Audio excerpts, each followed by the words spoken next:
Guys good evening. কি খবৰ আপোনালোকৰ? আশা কৰিছোঁ নিশ্চয় আপোনালোক ভালে আছে। মই আচমা নতুন এটা ভিডিঅ'লৈ আপোনালোকক পুনৰবাৰ স্বাগতম জনাইছোঁ। এইকেইদিন সদায় ভিডিঅ' দিব পৰা নাই, আপোনালোকে বেয়া নাপাব দেই। আমাৰ কালুগাঁও মহা আৰু মাহী হজলৈ যাব, তাৰ কাৰণে মানে মই ইয়াত আহি ব্যস্ত হৈ থাকিব লগা হৈছে। আপোনালোকক ব্লগ দিব পৰা নাই, কিন্তু আমাৰ ইয়াত আহি মাহীহঁতৰ ঘৰত আহিলোঁ। মই কি কি কৰিছোঁ নকৰিছোঁ আপোনালোকক দেখাই যাম, আৰু তেওঁলোকক বহুত লোকে মানে সম্বৰ্ধনা জনাইছে, আৰু কোনে কোনেনো কৈছে আপোনালোকক দেখাম। ভিডিঅ'টো শেষলৈকে চাই থাকিব।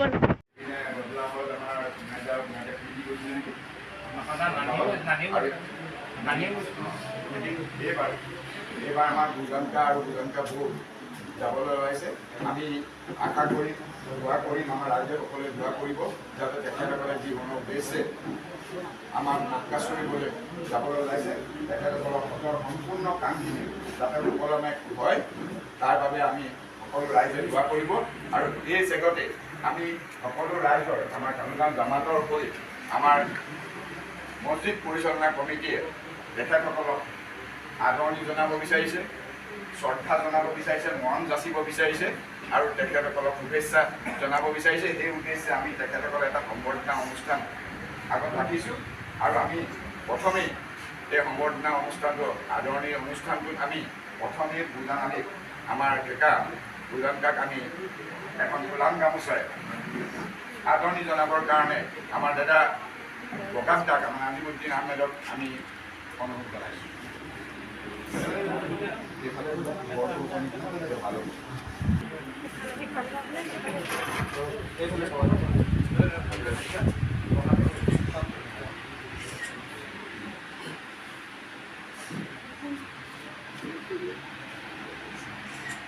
ইয়াৰ পাছতে আমি আনজন আমাৰ বৌ আমি গামোচাখন দিবৰ বাবে আমাৰ বয়োজ্যেষ্ঠ চৰ্যাদাক অনুৰোধ জনাইছোঁ।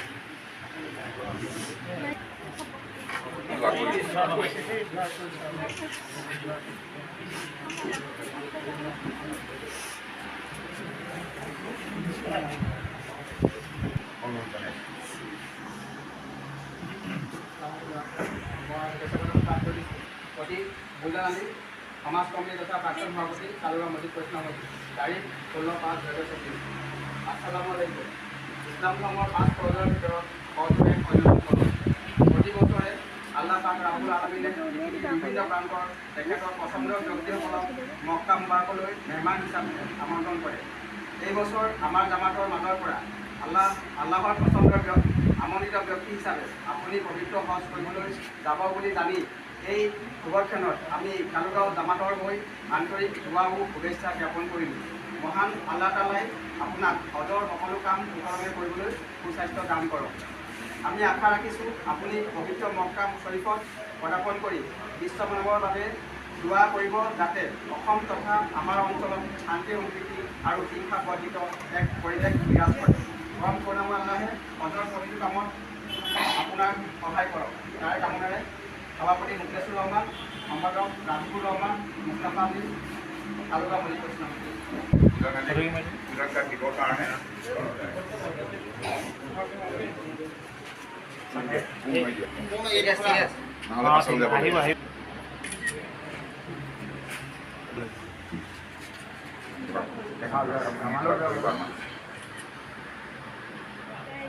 সন্ধিয়া যিহেতুকে দোৱা হৈছে, মাটিহঁতৰ তাত তেওঁলোক হজলৈ যাব।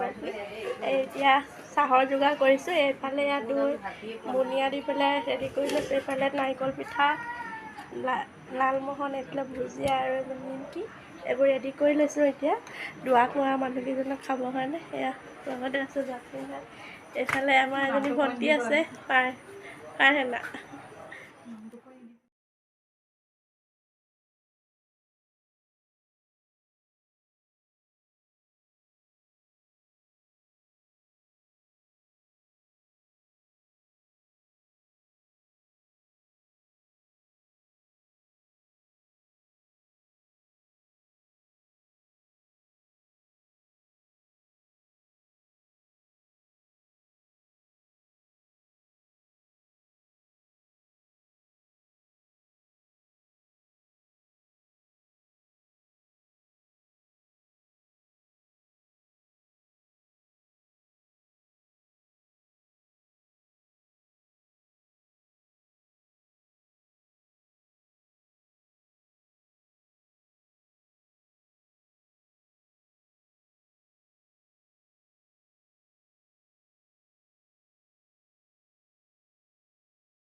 আমিও বিচাৰিছোঁ আশীৰ্বাদ কামনা কৰিছোঁ আৰু শুভ কামনা কৰাৰ লগতে আমি তেখেতক এখন ফুলাম গামোচা দুয়োকে আমি শুভেচ্ছা জনাব বিচাৰিছোঁ আৰু আমাৰ ফালৰ পৰা শুভেচ্ছা জনাব আমাৰ ফুলনিমীয়া বয়োজ্যেষ্ঠ হিচাপে আমাৰ মাজত থকা আমাৰ খুৰী অমীয়া নেওগে মোক আমি এখন ফুলাম গামোচা আদৰ জনাব কাৰণে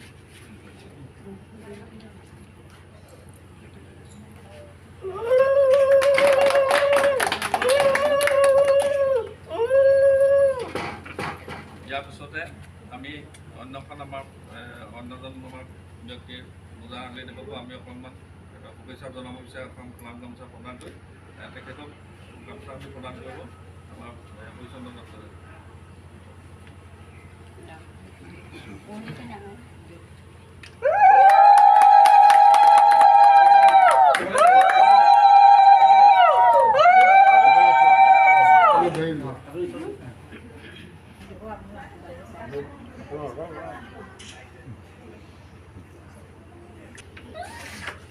বালকালে ঘূৰাই দিছোঁ বাৰু বিপদলৈ কিবা ক'বা দেই ফটোকে মানুহ ধুনীয়াকৈ সামাজিক অনুষ্ঠান অসম মেধাৱী গঠিত হোৱা এই অনুষ্ঠান বটবৃক্ষ ইয়াৰ লগত আছে বটবৃক্ষ দিলীপানন্দ ডাঙৰীয়া মুখপাত্ৰ ব্যক্তিত্ব ব্যক্তিদেৱ আমাৰ জ্যেষ্ঠ সদস্য ডাঙৰীয়া আৰু অমৰ বৰুৱা ডাঙৰীয়া আমাৰ লগত আছে আজি আমাৰ এই বটবৃক্ষ অনুষ্ঠানৰ এজন মূল ব্যক্তি কাৰ্যালয়ৰ সম্পাদক হিচাপে কাৰ্যনিৰ্বাহ কৰি থকা দুজন আলি ডাঙৰীয়া এই দুজন আলি ডাঙৰীয়াই অহা দেওবাৰে তেখেতে এটা মহান উদ্দেশ্য লৈ বিদেশ ভ্ৰমণলৈ যাত্ৰা কৰিব সেইটো হৈছে তেখেতসকলৰ ধৰ্মীয় পৰম্পৰা অনুসৰি সকলোৱে যাব সকলোৱে সকলোৱে যোৱা 5 মিনিটত আমি আমাৰ অনুষ্ঠানৰ হ'ল তেখেতক আদৰণি জনাবৰ কাৰণে অসমীয়া মাইণ্ড বস্তুৰে তেখেতক আদৰণি জনাবলৈ মই বটবৃক্ষ স্থায়ী সভাপতি দিলীপানন্দ নৱজনে সভাপতিটো হৰিচন্দ্ৰ দত্ত অমল বৰুৱা আৰু ডাঙৰীয়া আৰু দুজনটা ওলাই আহিব কাৰণে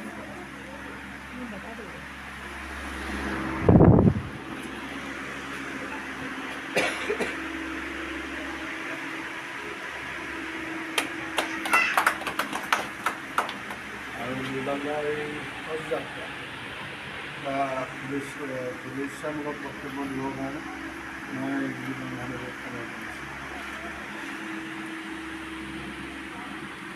আজি আমাৰ মান্য স্বতন্ত্ৰ এজন মান্য সদস্য যিজন আজিলৈ শৱযাত্ৰাৰ বাবে ওলাইছে। ইছলাম ধৰ্মৰ এটা এইটো খুব পবিত্ৰ ধৰ্ম। মানুহৰ জীৱনত শৱযাত্ৰা কৰিবলৈ বহুতে আশা কৰি আহে, কিন্তু সকলোৰে ভাগ্যত নিমিলে। গতিকে আমি গৌৰৱবোধ কৰিছোঁ যে আমাৰ মাজৰ এজন আজি মক্কা দেশৰ বাবে যাত্ৰা কৰিবলৈ ওলাইছে। আমি দেশ দেশৰ তৰফৰ পৰা তেখেতক পূৰ্ণ শুভেচ্ছা দিছোঁ আগন্তুক এই পদযাত্ৰাৰ বাবে, আৰু আশা ৰাখিছোঁ তেখেতে আমাৰ গোটবৃক্ষৰ প্ৰতিজন সদস্য তথা অনুষ্ঠানটিৰ হৈ আজাৰ যোৱা মাৰিব। হয়, সকলোৱে আৰু তেখেতৰ সুস্বাস্থ্য লগতে বহুত বৰ সুন্দৰ কথা। আৰু আমি জনাত আমাৰ ধৰক প্ৰথম সাজিয়ে হ'ব নেকি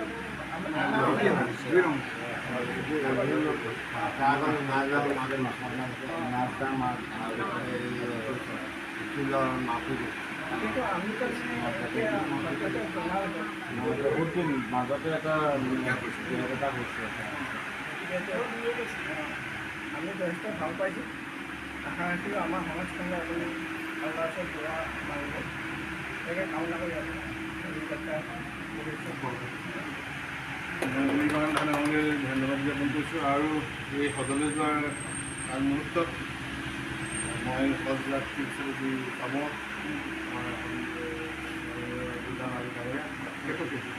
আশাৰ আমাৰ তেখেতৰ যোৱাৰ যিটো মানে পৰিকল্পনা আছিলে তেওঁৰ ভাৱ আহি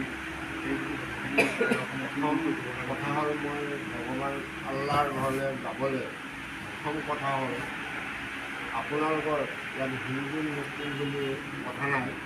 মই সকলোৰে আশীৰ্বাদত আজি মোৰ দিনাল্লাহ মই বেছি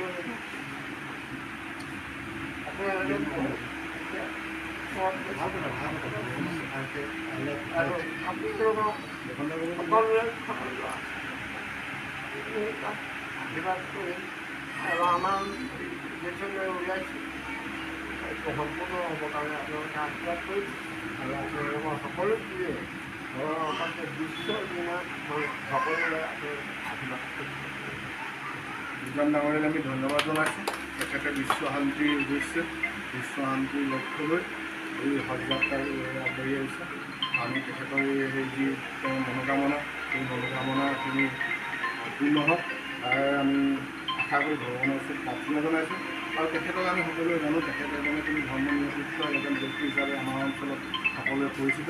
আমি এনেকুৱা এজন মহান ব্যক্তি আজি সদলৈ গৈ বিশ্ব শান্তিৰ কামনা কৰি যি মহৎ উদ্দেশ্য কামনা কৰি আগবাঢ়িছে এটা সফল হওক বুলি ভগৱানৰ ওচৰত প্ৰাৰ্থনা কৰাই আৰম্ভ কৰিছোঁ। আৰু আমাৰ লগত এজন আছে, তেখেতে তেখেতৰ এখনি কষ্টৰে সম্বৰ্ধনা জনাব বিচাৰিছে। মই তেখেতক সম্বৰ্ধনা জনাবলৈ অনুৰোধ জনাইছোঁ।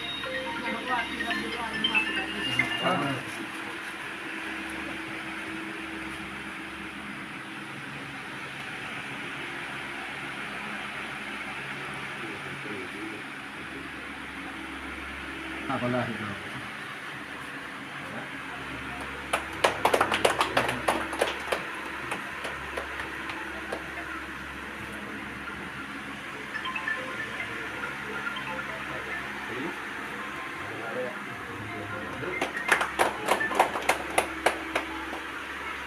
আৰু আমাৰ এই অনুষ্ঠানটোৱে সামৰণি মৰাত মই আমাৰ গোটবৃক্ষৰ সদস্যসকলক ধন্যবাদ জনাইছোঁ। আজি আহি তেখেতক যি শুভেচ্ছা দিবলৈ আহিল এই সময়খিনি খৰচ কৰি সকলোকে ধন্যবাদ জনাইছোঁ। আৰু বিজনদাৰ পৰিয়ালবৰ্গ পৰিবাৰৰ লগতে পৰিয়ালবৰ্গ সকলোৱে এই সুবিধাকণ আমাক প্ৰদান কৰাৰ কাৰণে আমি ধন্যবাদ দিবলৈ অনুষ্ঠানটো ইমান কৰিছোঁ।